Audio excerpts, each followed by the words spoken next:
आज हम एक इंटरेस्टिंग केस स्टडी के बारे में बात करने वाले हैं। इन्होंने एक जगह पे अपनी सर्जरी बुक भी कर दी थी, लेकिन इनको बाद में वहाँ पता चला कि वहाँ उनकी सर्जरी डॉक्टर नहीं टेक्नीशियंस करेंगे। तो ये थोड़ा सा चैलेंजिंग केस था, जिसमें हमें डोनर एरिया की कमी के कारण उसको थोड़ा सा अलग तरीके से प्लान करना पड़ा। जनरली डोनर एरिया स्ट्रॉन्ग होता है तो इतने ग्राफ्ट एक बार में ही हो जाते हैं और टेम्पोरल पार्ट या पूरा एरिया एक बार में भी कवर किया जा सकता है।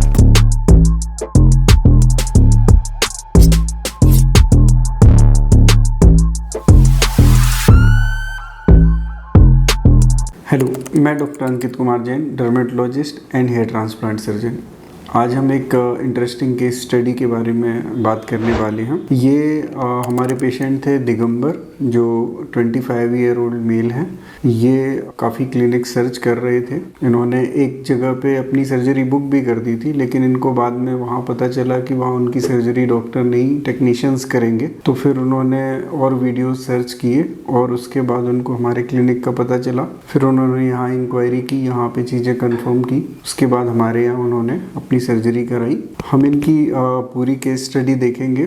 सबसे पहले हम इनकी बिफोर की पिक्स देखते हैं, जिसमें आप देख सकते हो कि इनका जो बाल्डनेस है काफ़ी ज़्यादा हो गया था। टेम्पल्स भी इनके थोड़े रिसीडेड थे और फ्रंट से लेके क्राउन से जस्ट पहले तक का पूरा एरिया बाल्ड हो गया था। तो इस कारण से इनका प्लानिंग किया गया। इनका जो डोनर एरिया था वो बहुत स्ट्रॉन्ग नहीं था। इस कारण से पहले सेशन में सिर्फ हमने फ्रंट जो एरिया होता है हेयरलाइन से मिड पार्ट तक का एरिया वो कवर करने का प्लान किया और 3400 ग्राफ्ट वहाँ पे प्लान किए। तो अभी आप देख सकते हो कि इनकी हमने हेयरलाइन कैसे प्लान की है, हेयरलाइन की मार्किंग किस तरीके से की है। शुरू के सेशन में टेम्पल्स पहले प्लान में था, लेकिन बाद में फिर इनसे डिस्कस करके वो प्लान पोस्टपोन किया कि बाद में इनका टेम्पल बनाएंगे। इसके बाद इनका जो मेन एरिया है वो प्लान किया गया और वहाँ पे ये 3400 ग्राफ्ट लगाए गए, जो कि आप देख सकते हो किस तरह से प्रॉपर डेंसिटी के साथ प्लेस किए गए हैं। इनके कुछ ग्राफ्ट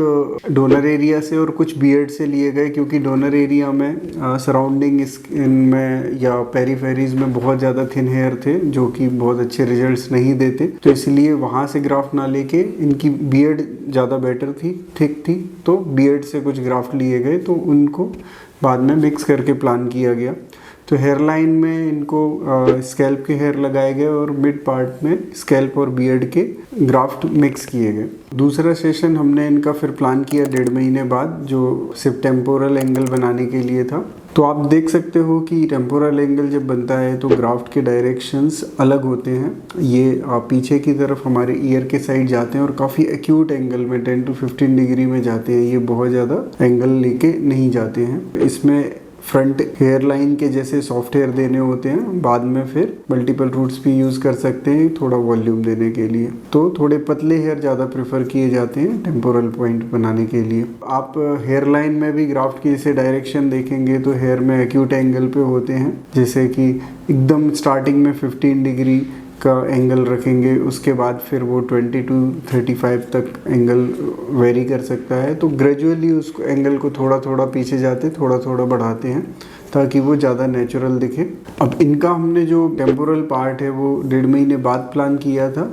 ये इसलिए प्लान किया गया था क्योंकि इनका डोनर एरिया वीक था। तो एक ही बार में डोनर एरिया को एग्जॉस्ट करने की जगह हम उसको हील होने का टाइम देते हैं। और बियर्ड से हमें और ग्राफ्ट मिल सकते थे, लेकिन बियर्ड के हेयर हम टेम्पल पार्ट में प्रेफर नहीं करते क्योंकि उनका टेक्सचर थोड़ा अलग होता है। तो इस कारण से 1.5 महीने बाद हमने प्लान किया। 1 से 1.5 महीने में generally donor area sufficient heal हो जाता है। वहाँ पे जो एग्जिस्टिंग हेयर हैं, जो हमारे पुराने हेयर होते हैं या जो सराउंडिंग हेयर होते हैं, उनकी ग्रोथ प्रॉपर हो जाती है और हमारा डोनर एरिया ऑलमोस्ट पूरा पहले जैसा दिखने लगता है। वहाँ से फिर दोबारा से ग्राफ्ट लेना पॉसिबल हो जाता है। इसलिए 1-1.5 महीने बाद हमने इसको प्लान किया।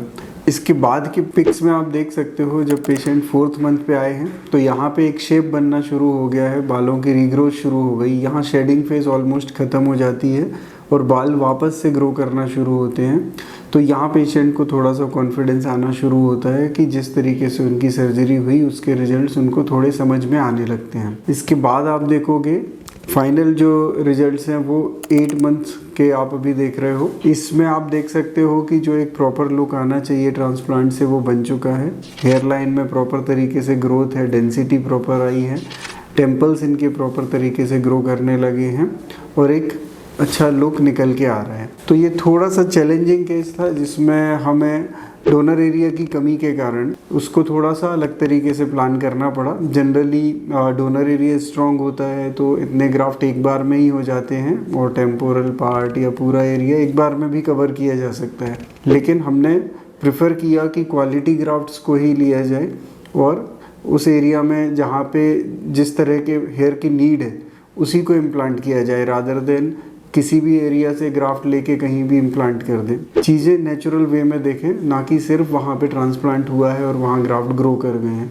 सही डायरेक्शन, सही एंगल, सही तरह की क्वालिटी के ग्राफ्ट, किस जगह से ग्राफ्ट निकालना है और किस जगह पे उनका प्लेसमेंट होना चाहिए, किस एंगल पे होना चाहिए, किस डायरेक्शन में होना चाहिए, ये सारी चीज़ों का ध्यान रखा जाए तो आप देख सकते हो कि रिजल्ट एकदम नेचुरल दिखता है।